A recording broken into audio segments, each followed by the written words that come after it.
تو جب عمل میں خلوص نہیں رہتا تو پھر عمل نہیں رہتا۔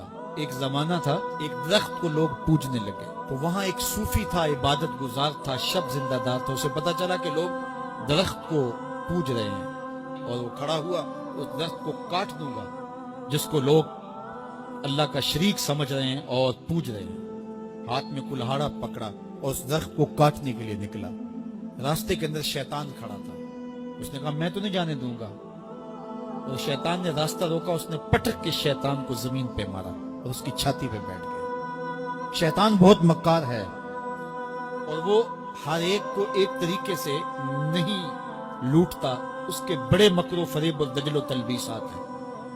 اس نے دوسرا طریقہ اختیار کیا، اس نے کہا جناب آپ عبادت گزار ہیں، تہجد گزار ہیں، شب زندہ دار ہیں، آپ درخت کو کاٹیں گے، لوگ آپ کے مخالف ہو جائیں گے، پھر آپ کو ان کے مقابل کھڑا ہونا پڑے گا، اور سویرے شام لڑائی ہی لڑائی، آپ کی عبادتوں کے وقت میں خلل آئے گا۔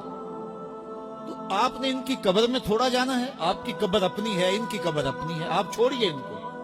اور ساتھ ہی کہا کہ جب آپ مصلی اٹھایا کریں گے تو نیچے سے ایک درہم مل جایا کرے گا آپ کو، تو آپ اس سے اپنے کھانے پینے کا انتظام کر لیا کریں گے، اور آپ فارغ البال بھی ہو جائیں گے۔ اس طرح باتوں میں لگایا، اور وہ زاہد صاحب واپس آ گئے، نماز پڑھی، مصلی اٹھایا، درہم ملا، بڑے خوش ہوئے اور دلیلیں تراشنے لگے۔ واقعی مجھے کیا لگی، تمہیں غیر سے کیا، تم اپنی نبیڑو، تم اپنی قبر میں جانا ہے، جائیں وہ بھاڑ میں، مجھے کیا لگے، مجھے ان کے بارے میں کیا پوچھا جانا ہے۔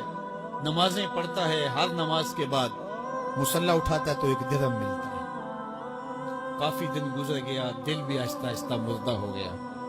ایک دن مصلی اٹھایا تو کوئی درہم نہیں نکلا، پھر دوبارہ کلہاڑا اٹھایا، اٹھا، راستے میں پھر شیطان کھڑا تھا، کہا کدھر جا رہے ہو، کہا درخت کو کاٹنے جا رہا ہوں۔ شیطان نے کہا میں تو نہیں جانے دوں گا۔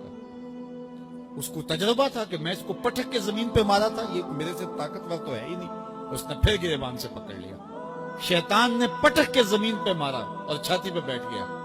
وہ زاہد صاحب پریشان ہو گئے، شیطان کو کہنے لگے کہ یہ کیسے ہوا، میرا تو تجربہ ماضی کا یہ تھا کہ میں طاقتور ہوں، تم کمزور ہو، لیکن اب تم نے پٹک کے مجھے زمین پہ مارا۔